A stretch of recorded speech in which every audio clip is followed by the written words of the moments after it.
Ce 23 avril, le syndicat CGT de Ducrot-McCormick, dans le cadre d'une intersyndicale, appelait les salariés à 1 heure de grève par poste pour exiger le retrait d'un nouveau plan social concernant 20 postes annoncés le 20 avril par la direction.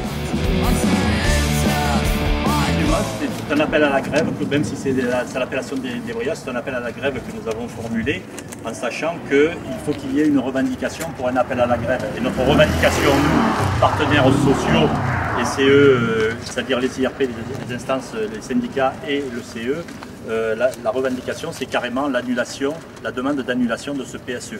Et c'est vrai qu'on déplore aussi le discours de la direction qui nous dit que dans un grand groupe mondial, tout ça, que les PSE ça soit normal. Logique. Ouais. Logique. Pour nous, c'est inadmissible qu'une entreprise comme McCormick, avec les résultats qu'ils font, puisse y avoir des PSE qui impactent des salariés qui vont être dans la difficulté, dans la misère et tout ça, quoi. Voilà, des salariés qui ont plus de 30 ans de poids, tous les bons résultats de l'entreprise, c'est grâce aux salariés. Et du jour au lendemain, les salariés, on les met dehors. Pour nous, c'est inadmissible. La richesse de l'entreprise, c'est les salariés. C'est eux qui ont créé cette richesse. Je crois qu'on ne peut pas rentrer alors. Bon, viens, avance-toi. Jusqu'au portail, comme j'ai été des visiteurs et que vous nous refusez l'entrée. On appuie sur le bouton, vous ne voulez pas qu'on rentre, on repart. Nous resterons au portail.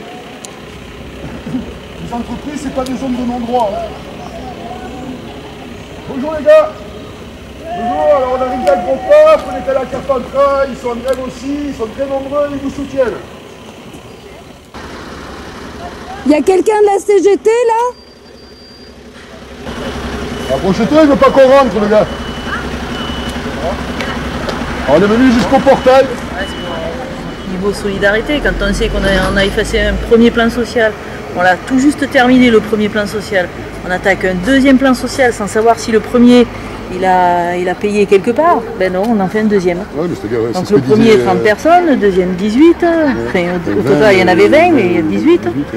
Et on suppose que toutes les années vont nous en faire un. Pas fini de reclasser le peu de personnes qu'on est arrivé à reclasser et qui commence encore une autre. C'est en sachant que le chiffre d'affaires il est gros. Hein.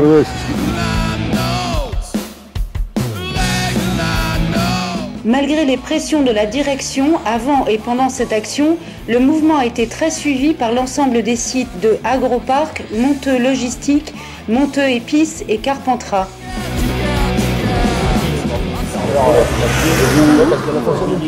Vous m'avez parlé? Je disais, excusez-moi, restez bien à l'extérieur. Ben oui, on peut pas être plus à l'extérieur. N'ayez pas peur.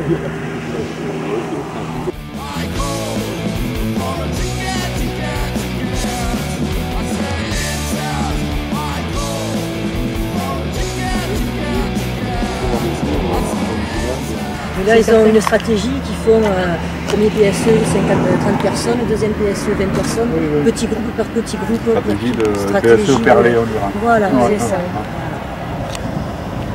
Mais là, la directe a recopié quand même le motif économique. Oui, c'est du copier-coller du premier PSE. C'est identique. Pour l'instant, la directe a été donc informée. Par rapport à ton Oui, c'est exactement pareil. C'est exactement les mêmes. Pour l'instant, donc ils ont dit que c'était un copier-coller, mais bon, on n'a pas eu le temps d'en discuter puisque ça date du 20 avril. Et là, on a eu notre première réunion donc, hier. La seconde va être le 30 avril et la troisième le 5 mai. Cette délocalisation, ça a un impact aussi sur les salariés qui restent, avec des surcharges de travail, des détériorations de conditions de travail, tout ça. Et ce qui s'est produit au premier PSE se produira au deuxième. C'est vrai par rapport, comme disait Thierry, le gros problème aussi c'est le dysfonctionnement qui se passe. Des fournisseurs qui veulent plus travailler avec McCormick. Au mois d'octobre, un service P qui est délocalisé. Et c'est vrai par rapport aux législations françaises qui impactent tout ce qui concerne la paix, il y aura de très très gros problèmes. Les salariés peut-être qu'ils seront plus payés en temps et en heure. Le premier PSE, la direction nous avait dit qu'il n'y en aurait pas d'autres. On voit le résultat aujourd'hui. Et qui dit PSE dit minimum un travail de 6 mois antérieur à l'annonce. C'est le minimum. Donc ça veut dire que le deuxième PSE était déjà enclenché avant que le premier ne soit finalisé.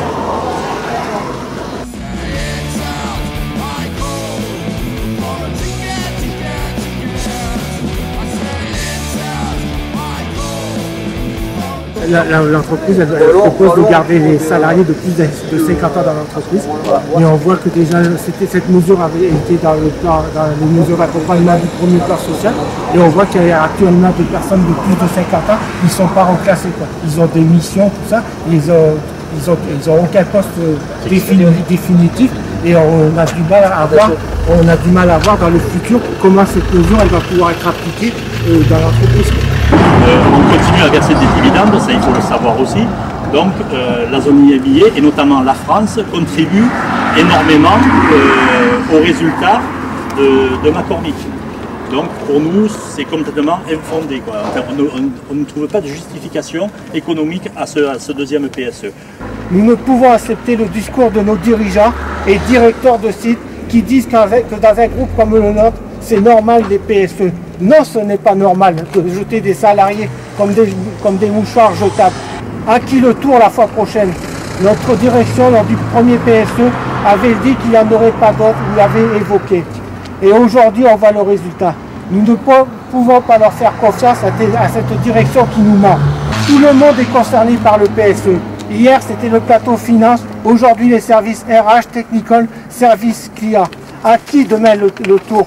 La direction essaie de diviser les salariés en disant qu'il y a des investissements sur les sites, qu'il y a des embauches, mais cela ne veut rien dire.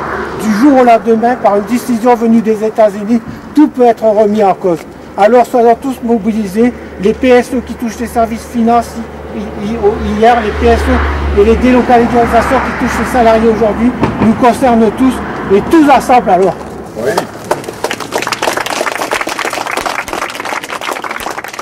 De son côté, l'Union départementale CGT apportait tout son soutien à son syndicat, ses militants et les salariés en lutte. Aujourd'hui, l'Union départementale CGT est avec les salariés en lutte de l'entreprise Ducros.